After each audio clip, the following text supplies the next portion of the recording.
సోదరులు రూప్ సింగ్ గారికి ధన్యవాదాలు. ఇప్పుడు మారయ్య గారు రాష్ట్ర ప్రధాన కార్యదర్శి ఆటో యూనియన్ రాష్ట్ర అధ్యక్షుడు వారిని మాట్లాడాల్సింది కోరుతున్నాను.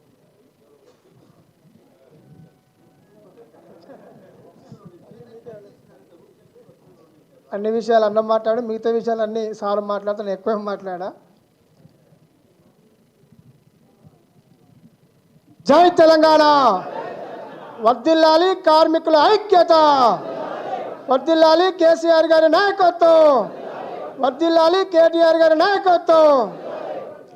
నేటి భారత రాష్ట్ర ట్రేడ్ యూనియన్ క్యాలెండర్ ఆవిష్కరణకు మన ముఖ్య అతిథులుగా వచ్చినటువంటి భారత రాష్ట్ర సమితి వర్కింగ్ ప్రెసిడెంట్ అయిన కార్మికులకు ఆనాడు నుంచి ఈనాడు ఎప్పుడు మనకు అండగా ఉంటున్నటువంటి మన కేటీఆర్ గారికి మనందరి తరపున మనస్ఫూర్తిగా కొత్త సంవత్సరంలో శుభాకాంక్షలు తెలియజేస్తూ, ఈ సంవత్సరం అంతా మన సమస్యలపైన ప్రభుత్వం పైన యుద్ధం ప్రకటించాలి ఈ సభలో అని చెప్పి నేను ఈ సందర్భంగా తెలియజేస్తున్నా. మాకు ప్రత్యేకించి అన్ని రంగాల గురించి అన్న చెప్పిండు, కానీ మనము ఆటో రంగానికి స్పెషల్గా కొంతమంది ఆ రోజు కాంగ్రెసు రేవంత్ రెడ్డి గారు మాటలు విని మన పార్టీలో ఉన్నటువంటి కొంతమంది యూనియన్ నాయకులు, రాష్ట్ర నాయకులు కొంతమంది పోవడం జరిగింది. మనం చేస్తున్నటువంటి పోరాటాన్ని చూసి వాళ్ళు చెప్పిన మాటలు మోసపోయినాం. మా కళ్ళ ముందే ఆటో కార్మికులు ఆత్మహత్యలు చేసుకొని చనిపోతుంటే ఈ చావులు చూడలేకపోతున్నాం అన్న అని చెప్పి మాతోని చర్చించి మీ సమక్షంలో జైన్ గారికి కూడా వచ్చారన్న ఈరోజు దానికే నిదర్శనం ఈ రాష్ట్రంలో కార్మికుల వైపు ఈ ప్రభుత్వం ఏం చేస్తుందనడానికి మేము ప్రధానంగా చెప్పదలుచుకున్నాం. రాబోయే కాలం అంతా మన ప్రభుత్వం వచ్చేంత వరకు, ఈ ప్రభుత్వం ఇచ్చిన హామీలు అమలు చేసేంత వరకు ప్రతి సమస్య మీద అన్ని రంగాలను కూడా నన్ను ఒక అడ రంగంగా చూడవద్దు, అన్ని రంగాలకు కూడా వీళ్ళ అన్నలకు ఎప్పుడైనా అండగానే ఉండి పనిచేస్తున్న ఈ కార్మిక విభాగానికి. కాబట్టి ఇప్పుడు మనకేం జరగలేదు, చిన్న పొరపాటు పని చేసుకుంటూ పోయినా సరే వెనకకు మళ్ళీ చూడలే, వెనకకు మళ్ళీ చూడకపోతే వాడు వేసుకొని పోయిండు. కాబట్టి ఇప్పుడు ప్రజలే మన వైపు ఉన్నారు, ప్రజలంతా మేము తప్పు చేసినామని, ఈ ప్రభుత్వం మోసం చేసిందని మన వైపు ఉన్నారు. ఇవాళ నిత్యం మీరు ప్రజల్లో ఉండి పనిచేస్తున్నందుకు ఇలా ప్రజలుగా ప్రతి టీవీ ఏది చూసినా ఎక్కడ చూసినా ఇలా కేటీఆర్ అన్న మాట్లాడుతారు. అది చూసి కాంగ్రెస్ వాళ్ళు నిద్రపోతలేరు, ఆగమాగం అవుతారు వాళ్ళు. కాబట్టి మేమంతా మీ వెంట ఉంటాం, మీరు మా వెంట ఉండండి. తిరిగి మన ప్రభుత్వం వచ్చేంత వరకు మేము పనిచేస్తాం. మేము ఎన్ని ప్రభావాలు పెట్టినా మా మీద ఆల్రెడీ అనేక రకమైన కేసులు పెట్టారు, అనేక రకమైన ఇబ్బందులు పెట్టారు. అన్నకు తెలుసు, రూప్ సింగ్ అన్నకు తెలుసు.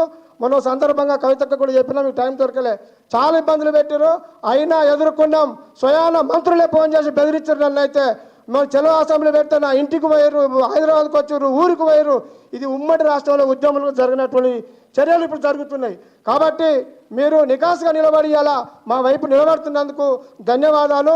తెలంగాణ యువత, కార్మిక వర్గం అంతా మీ వెంట ఉంటుంది. నిజంగా మీరు చేసే పని మేమే అనుకుంటున్నాం. నైట్ పనులగా అన్న నిద్రపోవడం, తెల్లారి 6 గంటలకే మళ్ళీ పబ్లిక్లకు వస్తుండు. ఏ టైం అంటే టైం. ఇలా నాకు మిత్రుడు పోయినా ట్రాఫిక్ జామ్ అయింది, సార్ టైంకి వస్తాడా, మరి 11 పెట్టినంటే టైంకి వస్తుండే. అట్లా ఏం లేదు, పక్కా మన కోసం వస్తుందని చెప్పిన ప్రతి ప్రోగ్రాం ఇట్లా కొనసాగుతుంది. కాబట్టి ఆటో రంగం సమస్య అన్న చెప్పిండు, ఒకటే చెప్పిన ముగిస్తున్నా. వాడు 12,000 గంగలు పోయినాయి, సంక్షేమ బోర్డు ఆగమైంది. ఇప్పుడు అసలే వాళ్ళు ఆగమలూరు అంటే గ్రేటర్ హైదరాబాద్లో ఉన్నటువంటి డీజిల్ బండ్లు, మేము డీజిల్ బండ్లు తీసేస్తాం, కానీ ఎలక్ట్రానిక్ ఆటోలు ఏదైతే ఉన్నాయో దాని ప్లేస్లో మాకు ఇచ్చి తీసేయాలని ఒప్పుకుంటున్నాం. రెండోది 12,000 ఇచ్చేదాకా, సంక్షేమ బోర్డు ఇచ్చేదాకా మా పోరాటం కొనసాగుతుందని చెప్పి ఈ సందర్భంగా తెలియజేస్తూ, ఈ అవకాశం ఇచ్చినటువంటి మన అధ్యక్షుల వారికి, రాంబాబు అన్నకు, రూప్ సింగ్ అన్న గారికి, నారాయణ గారికి, మనకు అన్న ఇంకా చూడలే రాజశేఖర రెడ్డి అన్న గారు మన కార్మికులకు ఎప్పుడూ అండగా ఉండి ప్రతి సమస్యకు మనకు ఆనాడు నుంచి కూడా అన్న ఉన్నాడు. ఏ కార్యక్రమం వచ్చినా అన్న మనకు ఉన్నాడు. మన ఆశీర్వాదం అనుకుని అన్న శ్రమ అన్న కూడా మల్కాజ్గిరి ఎమ్మెల్యే అయ్యిండు. రాజశేఖర అన్న గారికి, వేదిక మీద ఉన్న పెద్దలందరికీ మనస్ఫూర్తిగా నమస్కారం సెలవు తీసుకుంటున్నా. జై తెలంగాణ, జై తెలంగాణ. వర్ధిల్లాలి కేటీఆర్ అన్న గారి నాయకత్వం, వర్ధిల్లాలి కేటీఆర్ అన్న గారి నాయకత్వం. Thank you. మారయ్యకి ధన్యవాదాలు. ఇప్పుడు బీఆర్టీ మాజీ ప్రధాన కార్యదర్శి, మినివేజ్ బోర్డు మాజీ చైర్మన్ పి నారాయణ గారిని మాట్లాడాల్సింది. సభకు నమస్కారం. మన ముఖ్య అతిథులు రామన్న గారికి ప్రత్యేక ధన్యవాదాలు తెలియజేస్తూ, మిత్రులారా, రాంబాబు అన్న, మారన్న, రూప్ సింగ్ అన్న అనేక విషయాలన్నీ కూడా తెలియజేయడం జరిగింది.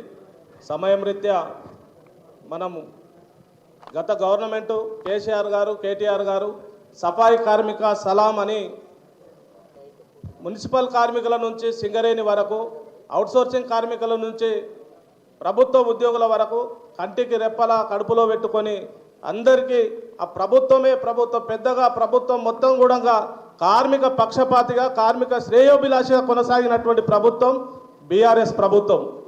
మరి కాంగ్రెస్ ప్రభుత్వం వచ్చిన తర్వాత ఏ విధంగా ఇబ్బందులు ఎదుర్కొంటున్నామో మీరందరూ అనుభవిస్తున్నాం. రాంబాబు అన్న కూడా చెప్పిండు. ఈ సందర్భంగా రామన్న గారికి ఒక విజ్ఞప్తి అన్న, ఇక్కడ 60-70 యూనియన్లకు సంబంధించినటువంటి లీడర్షిప్ ఆఫీస్ బేరర్స్ యూనియన్ లీడర్సే ఉన్నారు. వీళ్ళందరికీ సమస్యల గురించి మీ దృష్టికి ఇంతకుముందే తీసుకొచ్చినాం. కానీ తెలంగాణ భవన్ వేదికగా మీడియా సాక్షిగా, మా అందరి సాక్షిగా మే 1 రోజు, మేడే రోజు మీరు మాకు ఒక భరోసా ఇచ్చిండ్రు. ఈ గవర్నమెంట్ చేయది, మేము అప్పుడు కొన్ని సమస్యలు మీ దృష్టికి తీసుకొచ్చినాం. ఏదో చేస్తారనుకుంటే చేస్తలే అంటే ఈ ప్రభుత్వం చేయది, మీకు అండగా నేనుంటా, మీరు పోరాడండి, పోరాడి సాధిద్దాం అని చెప్పేసి మీరే ఆ రోజు మాకు మాట ఇచ్చిండ్రు. అదే పద్ధతుల్లో మీరు ఆ రోజు నుంచి ఈ రోజు వరకు మా బీఆర్టీ యూనియన్కు నాయకత్వానికి అండదండలుగా నిలబడ్డారు. అందుకు శిరసు వంచి ప్రత్యేక ధన్యవాదాలు తెలియజేస్తున్నాం. దానికి ప్రత్యేక ఎగ్జాంపుల్ మొన్న ఆశాలకు సంబంధించినటువంటిది, మనం చలో హైదరాబాద్ ప్రోగ్రాం పెడితే అక్కడ పోలీసు వాళ్ళు ఏసీపీ, సిఐ మా అందరి మీద కేసులు పెట్టి 200-300 మందిని లోపలేసారు. వెంటనే రామన్న ఇన్వాల్వ్ అయ్యి ప్రభుత్వాన్ని అష్టదిగ్బంధనం చేసిండు. ఒకవైపు తెలంగాణ భవన్లో సబితా ఇంద్రారెడ్డి గారు, మన పల్లా రాజేశ్వర రెడ్డి గారు వీళ్ళందరితో ప్రెస్ మీట్ పెట్టించి ఒక టీమును అక్కడికి, మాజీ మంత్రులను అక్కడికి పంపించి అక్కడ కార్తిక్ రెడ్డి గారిని మమ్మల్ని తీసుకెళ్లి కాంచన్బాగ్ పోలీస్ స్టేషన్ వేసి ఆడవిళ్ళను మమ్మల్ని అందరినీ 200 మందిని లోపలేస్తే వెంటనే మా దానకన్నాచారన్న వాళ్ళందరూ 200 మందికి భోజనాలు తీసుకురావడం జరిగింది. ఇక్కడ ప్రెస్ మీట్ పెట్టడం జరిగింది. మమ్మల్ని లోపలేసి అరెస్ట్ చేసి 2-3 రోజులు లోపలేయాలని చెప్పేసి చెప్పడం జరిగింది. దాని వెంటనే రామన్నకు ఇన్ఫర్మేషన్ ఇచ్చినాం. 1 గంట సేపట్ల మన లీగల్ టీము, అడ్వకేట్స్ బృందం 10 మంది అక్కడ ఉన్న పోలీస్ స్టేషన్ దగ్గరికి వచ్చిండ్రు. ఇంకొక 10 మంది హైకోర్టు దగ్గర ఉన్నారు.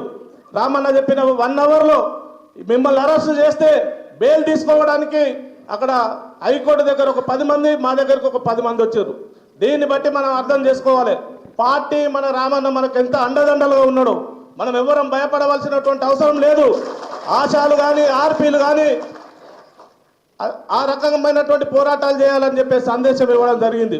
అంతెందుకు, లక్షల ఓట్లతోటి గెలిచిన, మెజార్టీతోటి గెలిచిన మనకున్న ఎమ్మెల్యేలను అందరినీ ఒక ఆటో కార్మికుల కోసం కాకి యూనిఫామ్ వేసి